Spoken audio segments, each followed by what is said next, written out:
Can I not marry? Audio web novel chapter 13. Sorry, I have motion sickness. Once Do Lacey regained her conscious again, they were already back in the car. The entire way back she was in a dreary state.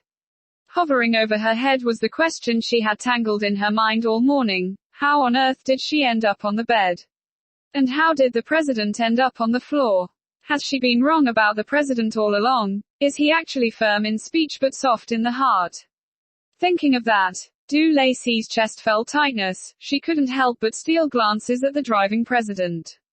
In fact, the president is really good.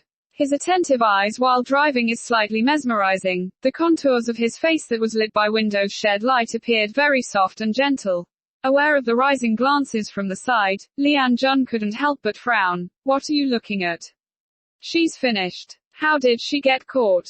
In order to maintain her lady self-image, Do Lacey decided to look for an excuse. Well, what's wrong with your eyes? She pointed to Leanne Jun's micro-swollen eyes. Hearing this question, the president's face instantly darkened. But a certain dull person was quite unaware of climate change and continued to ask, and your arm, why is it so red? And here, finally, the president found it unbearable and interrupted her. I was bitten by a dog. Do Lacey was taken by surprise. What kind of dog that's so violent? Even dare to bite the president, it should be captured and brought back to be raised in a room. A Chinese crested dog. Quote ellipsis quote. Do Lacey's mouth twitched. The president never let an opportunity slip by to verbally abuse her. Well, she would withdraw her mistaken ideas about him. This man is a bossy, selfish and demanding, an example of a vindictive male chauvinism. She obviously didn't care, but why does her chest feel slightly tight? Just when her mind wandered off again, suddenly a van reversed out in front of the crossing. Watch out! Leanne Jun suddenly hurriedly tried to avoid the van, but it was too late. The two vehicles have crashed into each other. However, to his surprise, Do Lacey, who was next to him, suddenly came to protect him. It all happened too fast. Just a few seconds' time after the collisions, everything has been quiet. Leanne Jun closed his eyes and felt the person in his arms and also felt something warm on his chest. The sticky fluid flowed. His heart was suddenly a total mess. He hastily opened his eyes. EY. How are you doing? Do Lacey moved, but she did not answer him.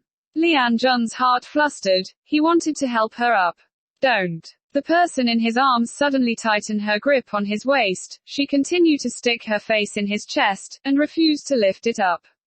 What's wrong with you? Speak. The person in his arms vaguely replied, I will speak, but don't be mad at me.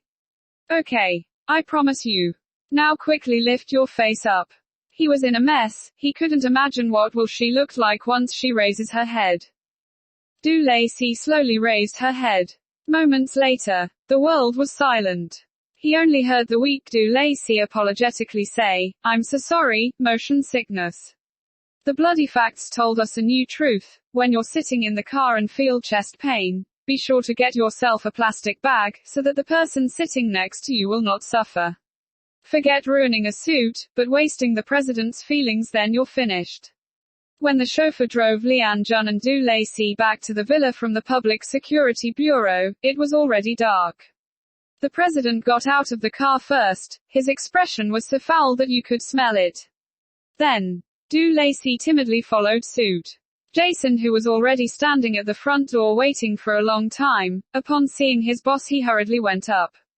Once he walked nearby, he suddenly stopped and stared at the fierce appearance of Leanne Jun's shirt. What are you looking at? Leanne Jun's face was heavy as he spat out those words. No.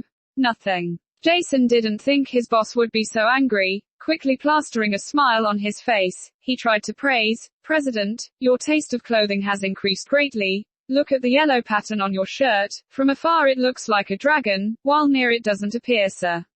Based on my years of research on art paintings, this shirt's designer certainly used split abstract. Walking behind Leanne Jun, when Do Lacey heard this she nearly fell down. Since she grown up, it's the first time she heard that her vomit can look like abstracts. Is it? Leanne Jun narrowed his eyes. Since you're so knowledgeable, I'll gift you this shirt. Don't forget to wear to the company tomorrow.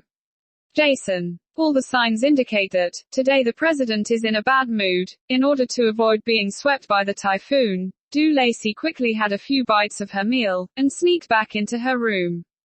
After returning to her room, she opened the laptop that she asked the chauffeur to bring back from her apartment.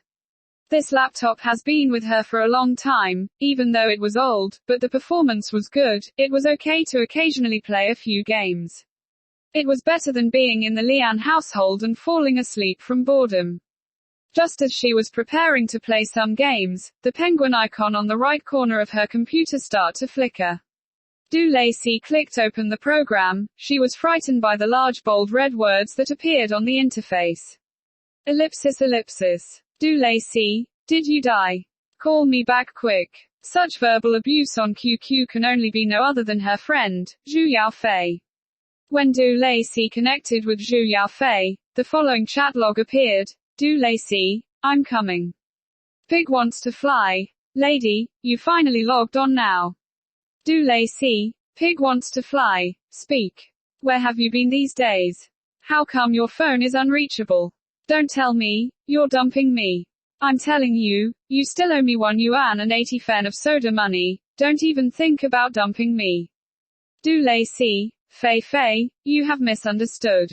My phone was stolen. Pig wants to fly. Who are you trying to lie to? Who would steal your old discontinued Nokia? Du Lacey, no kidding. The robber was riding a bike. He even took my fake Gucci handbag. Pig wants to fly. No technical skills at all. Du Lacey, Fei, I'll tell you something. I'm married. Pig wants to fly. Are you sleepwalking again? Du Lacey, I haven't walked in a long time. Pig wants to fly. You should lie less. Back in dormitories. Only I would sleep in the same bunk beds as you. Du Lacey, I didn't lie to you. I'm married. Pig wants to fly. If you're married then my child can buy soy sauce. Du Lacey. Like this the two of them chatted into the night. Suddenly, Du Lacey's stomach starts to rumble. All thanks to the president's temper tantrums in the evening that caused her not to eat fully. Now she's hungry. Double checking the time, it was already past 12 o'clock. The president must be sleeping in his room by now. Du Lacey turned off the computer and sneaked out of her room. Her goal was the kitchen far from the stairs. Such a massive villa, surely there will be something to eat in the fridge, right? However, because the villa was too huge, Du Lacey couldn't find the light switches, so she had to move in the dark. Feeling her way to the kitchen, she at least hit the wall 3 times, knocked a number of decorations and almost fell down eating dog excrement.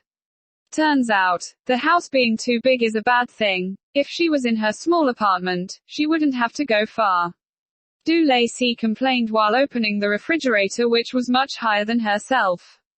Once she opened the refrigerator door, she felt shocked. Why is everything drinkable? There were bottles filled from the top to the bottom. She couldn't see anything chewable. Finally, in the middle of the pile of bottles, she found something different. Taking a closer look, it turned out to be a bottle of tomato sauce. ORZ, was the dinner they ate today was created out of thin air. As she was busy wondering, suddenly the president's voice was heard. What are you looking for? Liked it? Take a second to subscribe us.